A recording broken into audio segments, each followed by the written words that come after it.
श्री स्वामी समर्थ। स्वागत आहे तुम्हा सगळ्यांचं माझ्या YouTube चॅनलवरती। आजचा दिवस तुम्हा सर्वांना खूप छान सुखाचा आणि आनंदाचा जाऊ देत हीच मी स्वामींच्या चरणी प्रार्थना करते आणि आजच्या व्हिडिओला सुरुवात करते।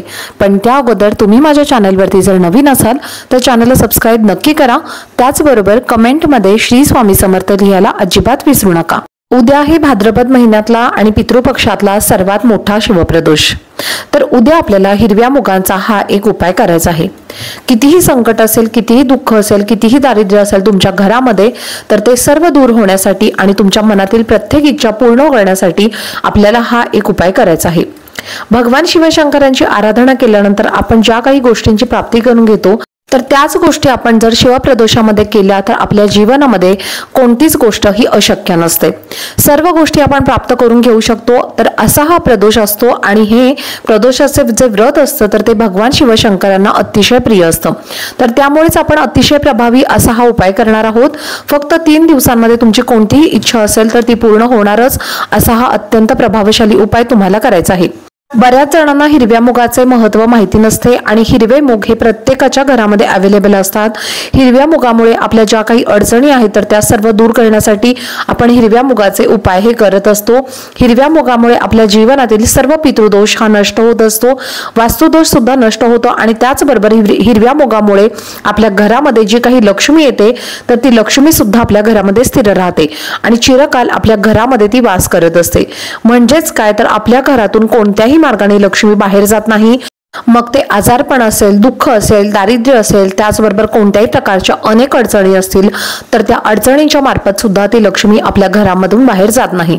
तर हिरव्या मुगांचा आपल्याला काय उपाय करायचा हे आपण आता जाणून घेऊयात आणि त्यासाठी व्हिडिओ स्किप न करता शेवटपर्यंत नक्की बघा, जेणेकरून तुमच्यापर्यंत योग्य ती माहिती पोहोचेल। उद्या आहे शिवप्रदोष। तुमच्या घरामध्ये भगवान शिवशंकरांची पिंड असेल तर त्यावरती तुम्ही अगदी छान अभिषेक घाला। तुम्ही कच्च्या दुधाने अभिषेक घालू शकता, पाण्याने घालू शकता किंवा पंचामृताने घातला तरीही चालेल। जसं तुम्हाला जमेल तसा तुम्हाला अभिषेक घालायचा आहे। तर सर्व दोषातून त्यामुळे आपली मुक्तता होईल आणि सर्व संकटातून सुद्धा आपल्याला मुक्तता मिळेल। तर असा हा प्रदोष असतो। भगवान शिवशंकर एक असे दैवत आहेत ते आपल्या भक्तांच्या छोट्याशा भक्तीला सुद्धा धावून येत असतात आणि आपल्या घरामध्ये अनेक प्रकारचे जे वास्तुदोष असतात, अनेक प्रकारच्या नकारात्मक शक्ती असतात, अनेक प्रकारच्या आपल्या अवतीभोवती ज्या काही ऊर्जेचं वलय असतं, म्हणजे मग ते सकारात्मक ऊर्जा असेल किंवा नकारात्मक ऊर्जेचं असेल तर आपल्या कामांना गती मिळते आणि नकारात्मक ऊर्जा जर आपल्या अवतीभोवती असतील तर आपली सर्व कामे खुळांबतात। त्या कामांमध्ये प्रत्येक वेळेला आपल्याला अडचणी तयार होत असतात आणि त्यामुळेच आपल्याला हा एक उपाय करायचा आहे। हा उपाय करण्यासाठी आपल्याला काय करायचं आहे बघा, तर थोडेसे हिरवे मूग घ्यायचे आहेत। आता मूग किती घ्यायचे तर तुम्हाला 7 हिरवे मूग घेतले तरीही चालेल। मग तुम्हाला 7 घ्या किंवा तुम्ही मग 5 घेतले तरीही चालेल। फक्त जे हिरवे मूग आहेत तर ते तुम्हाला व्यवस्थित बघून घ्यायचे आहेत, कुठेही ते खराब झालेले वगैरे नसावेत, व्यवस्थित तुम्हाला बघून घ्यायचं आहे। त्यानंतर तुम्हाला थोडासा गूळ घ्यायचा आहे। गूळ घेतल्यानंतर एक बेलाचं पान घ्यायचं आहे। एक बेलपत्र घेतल्यानंतर तुम्हाला त्यावरती एक दुर्वा सुद्धा घ्यायचा आहे। आता या सर्व वस्तू ज्या आहेत तर त्या तुम्हाला वाटीमध्ये तुम्ही ठेवू शकता, ताम्हणामध्ये ठेवू शकता किंवा तुम्ही एखाद्या प्लेटमध्ये ठेवलं तरीही चालेल। त्यानंतर हे जे सर्व साहित्य आहे तर ते तुम्हाला सर्व कागदावरती सुद्धा तुम्ही ठेवलं तरीही चालेल। आता या ज्या वस्तू आहेत तर त्या तुम्हाला भगवान शिवशंकरांच्या मंदिरामध्ये घेऊन जायचं आहे आणि जाताना सोबत तुम्हाला पाणी सुद्धा घेऊन जायचं आहे। भगवान शिवशंकरांच्या मंदिरामध्ये गेल्यानंतर सर्वप्रथम आपल्याला शिवपिंडीवरती अभिषेक करायचा आहे आणि त्यानंतरचे हिरवे मूग आपण आणलेले आहेत आणि गूळ आणि एक बेलपत्रांची दुर्वा आणलेली आहे तर ती भगवान शिवशंकरांच्या पिंडीवरती आपल्याला आपली इच्छा मनातली बोलत त्यांना ते अर्पण करायचं आहे। तर अशा पद्धतीने आपल्याला हा उपाय करायचा आहे। तर प्रथम बघा, जे हिरवे मूग आहेत तर ते आपल्याला आपल्या उजव्या हातामध्ये धरायचे आहेत, उजव्या मुठीमध्ये आपल्याला ते धरायचे आहेत। ओम नमः शिवायचा जप तुम्हाला करायचा आहे आणि त्यानंतर हे जे हिरवे मूग आहेत तर ते आपल्याला भगवान शिवशंकरांच्या पिंडीवरती अर्पण करायचे आहेत। त्यानंतर जी दुर्वा आपण घेतलेली आहे तर ती दुर्वा सुद्धा आपल्याला भगवान शिवशंकरांच्या पिंडीवरती अर्पण करायची आहे।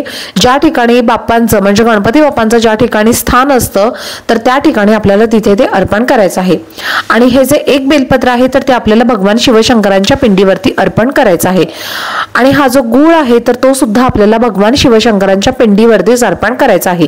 तर अशा पद्धतीने आपल्याला जलधारीवरती दुर्वा जी आहे तर ती गणपती बाप्पांना अर्पण करायची आहे आणि बाकीच्या ज्या इतर वस्तू आहेत तर त्या आपल्याला भगवान शिवशंकरांच्या पिंडीवरती अर्पण करायच्या आहेत। तर अशा पद्धतीने तुम्हाला हा उपाय करायचा आहे। कितीही दुःख असेल, कितीही दारिद्र्य असेल, कितीही मोठं संकट असेल तरी ते दूर करण्याची ताकद भगवान शिवशंकरांमध्ये आहे। तुमच्या घरामध्ये कितीही तुम्हाला पैशाच्या संबंधित अडचणी येत असतील, तुमच्या ज्या काही इच्छा आहेत तर त्या सर्व तुम्हाला सांगायच्या आहेत आणि आपल्या जीवनातील अडचणी दूर करण्यासाठी आपल्याला भगवान शिवशंकरांना प्रार्थना करायची आहे। तर अशा पद्धतीने तुम्हाला हा एक उपाय करायचा आहे। अतिशय साधा, सोपा आणि अतिशय प्रभावशाली असा हा उपाय आहे। तुम्ही नक्की आवर्जून उद्या करून बघा। तुमच्या जीवनातील सर्व संकटे आणि दुःख दूर करण्यासाठी तुम्हाला हा उपाय करायचा आहे। तर भगवान शिवशंकर हे आपल्या भक्तांच्या छोट्याशा भक्तीला सुद्धा धावून जात असतात। त्यामुळे उद्या शिवप्रदोष आहे, तर शिवप्रदोष हा भगवान शिवशंकरांना अतिशय प्रिय व्रतांमध्ये एक व्रत असतं। त्यामुळे तुम्हाला जर शक्य असेल तर तुम्ही हे व्रत करू शकता आणि तुम्हाला जर शक्य नसेल तर नाही केलं तरीही चालेल, पण हा उपाय तुम्ही नक्की उद्याच्या दिवशी आवर्जून करून बघा। तर हा उपाय तुम्ही उद्या दिवसभरात केव्हाही करू शकता। तुम्हाला सकाळी वेळ असेल तर तुम्ही सकाळी करू शकता। जर तुम्हाला जर सकाळी वेळ नसेल तर तुम्ही हा उपाय संध्याकाळी केला तरीही चालेल, कारण शिवप्रदोष जो असतो तर तो संध्याकाळी असतो। त्यामुळे तुम्ही शक्यतो करून हा उपाय संध्याकाळी करण्याचा प्रयत्न करा आणि तुमच्या जीवनातील जी काही सर्व संकट आहेत, दुःख आहेत, दारिद्र्य आहेत तर ती दूर करण्यासाठी तुम्हाला प्रार्थना सुद्धा करायची आहे। तर चला, झालेली सेवा ही मी स्वामी महाराजांच्या चरणी अर्पण करते। आजचा व्हिडिओ जर तुम्हाला आवडला असेल तर व्हिडिओला जास्तीत जास्त लाईक, शेअर आणि चॅनलला सबस्क्राईब नक्की करा। भेटूयात पुढच्या व्हिडिओमध्ये, तोपर्यंत सर्वांना श्री स्वामी समर्थ।